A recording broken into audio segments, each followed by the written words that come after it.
people that are behind them, they'll cut you off to get around the guy in the left lane because he's just staying in the left lane.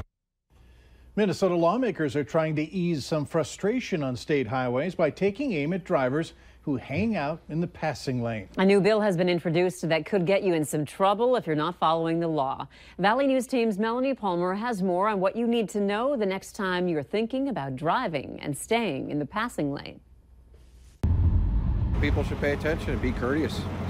Pass somebody and move to the right. We've all seen it, and you might even do it yourself. Driving in the passing lane for what some might say is a little too long. But a Minnesota legislator has introduced a bill that would crack down on those drivers.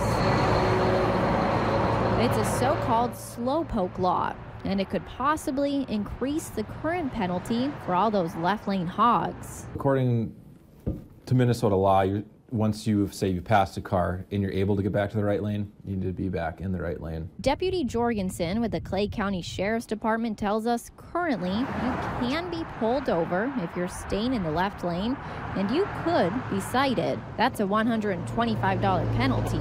But this bill would take it a step further. If violated, you could face a misdemeanor and a possible jail sentence for up to 90 days. Not to mention a hefty fine on top of that. But Deputy Jorgensen says it's not too much of a problem in our area, except for those summer months when people are heading out to Lakes Country. It usually has to do with like tailgating and stuff like that, where people do get upset if there's someone driving what they think is not appropriate in that left lane. The current law in Minnesota says to always keep to the right, but there are exceptions. If you're passing another vehicle, if there are emergency vehicles in the right lane, or if the right lane is closed for construction, those are the only times you can legally be in the left lane. In Moorhead, Melanie Palmer, Valley News Live. Minnesota State Representative John Jasinski is the lawmaker who introduced the bill. He says he doesn't care about the fines or the penalties. He just wants to raise awareness of the issue.